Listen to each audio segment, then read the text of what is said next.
if my black T-shirt was a sound, what sound would it be? Dead mouse. Yo. Bass drum. Classic. Reggae, heavy. Bass drum. Bass drum. Okay. If this colour, this creamy colour, were a smell, what smell would it be? Banana. Milk. Dairy. Vanilla. Vanilla steak. Okay, vanilla. Yeah. If this clear bottle were a smell, what smell would it be? Iceberg. Ozone. Sorry? Ozone. Ozone, maybe? We need to get some answers from this. Yeah, from this table too. if this table colour, this brown colour, if this were a sound, what sound would it be? Chocolate. What sound would it be? Would it be like a high note? Or would it, no, low note? Like a drum or like a piece of wood? Piece of wood.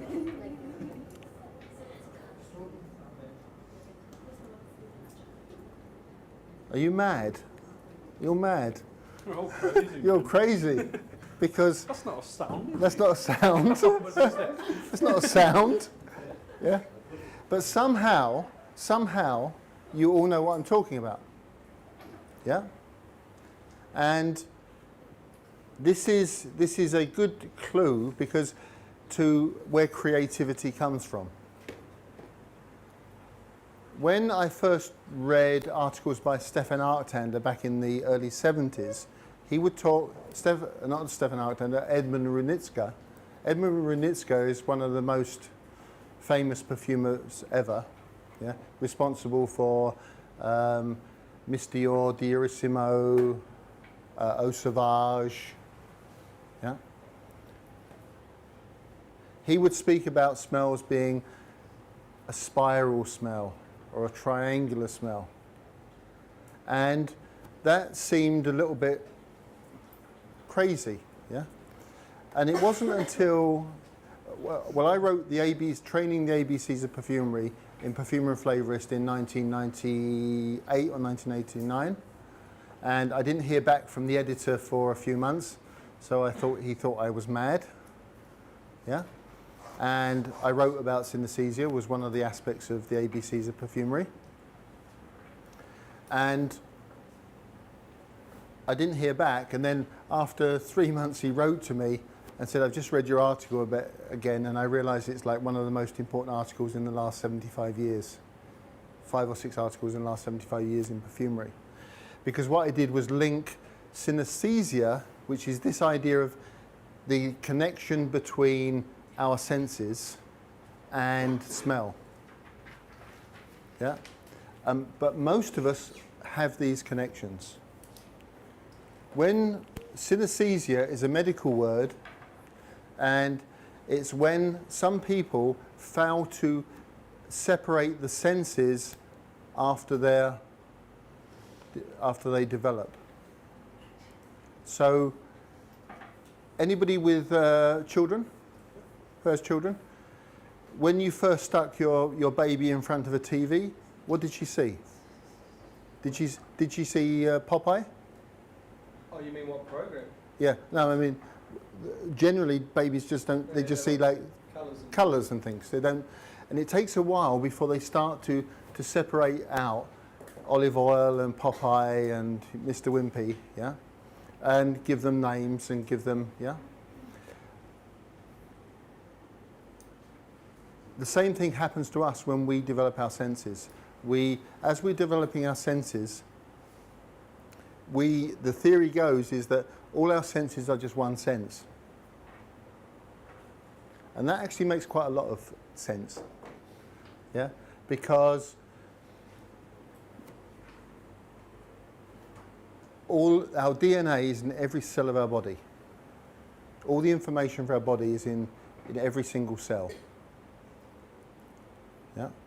There was an experiment back in the 70s by a program in the UK called Tomorrow's World, where they took blind people and they shone colours onto their backs, and the blind people could tell them what colours they were. There are no eyes in the back. Yeah?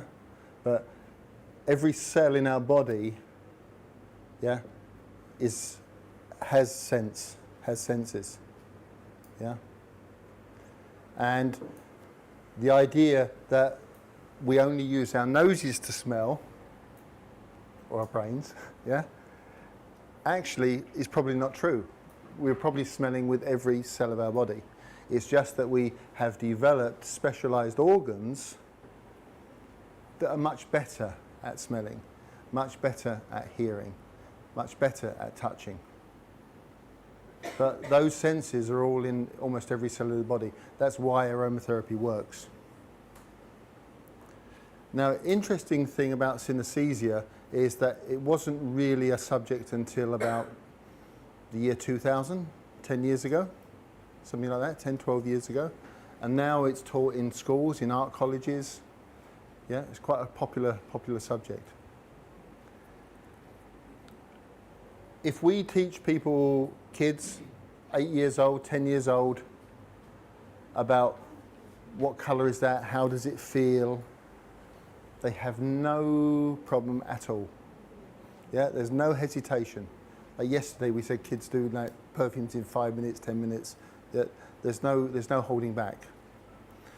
The hardest for this is somebody that's been in higher education for a long time. So the hardest for this to understand synesthesia are PhDs, professors. Yeah, because what do you do when you do formal education? You use the left side of your brain, the logical side of your brain, and your right side of your brain gets pushed back. Yeah.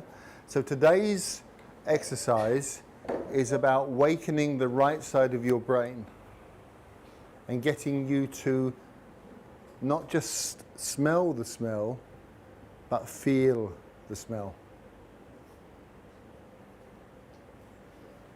Any comments, any questions? No? Interesting thing about people with synesthesia, when Einstein died, yeah, they cut his brain up into lots of little pieces and sent them all over the world. And about 15 years ago, that somebody went on a little project to go and find Einstein's brain. And it was on TV, and they found all these pieces. What they found with synesthesics, people who keep the mixture of senses as a definite medical condition, yeah, it's about 1 in 10,000 people keep this, yeah, is that a part on the right side of the brain doesn't fold. And when they found Einstein's brain, they found this piece of brain on the right side was not folded. You mean the brain? You know the folds in the brain, yeah? This piece is like flat, yeah, and smooth, Okay. yeah?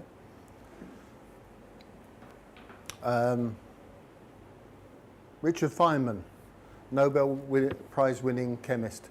Last year we were doing this course, same time last year, and I couldn't remember if it was Robert Feynman or Richard Feynman, so I looked him up in Wikipedia, and I read through the article on Wikipedia.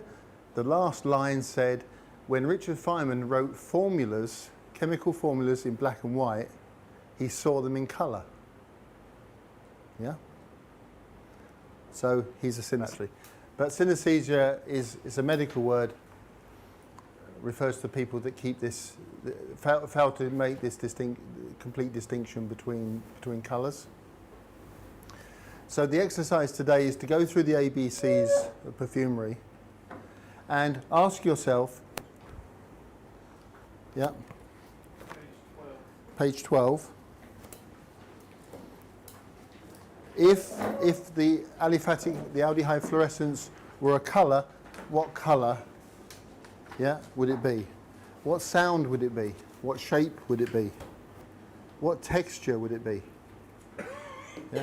These can be anything that come to your mind. Yeah? Anything you feel as you're smelling it. What emotion do you get? Do you feel sad? Do you feel happy? And do you get a specific image? So maybe if you smell iceberg, you see a glacier, yeah? A big lump of ice or something, yeah? But because this would take too long. Yeah, because this would take too long to do all 26. What I propose is that you take turns. So if you do A, B, C, D, E, F, G, H, I, J, K, like this, yeah? And then if you get time, fill in some of the spaces.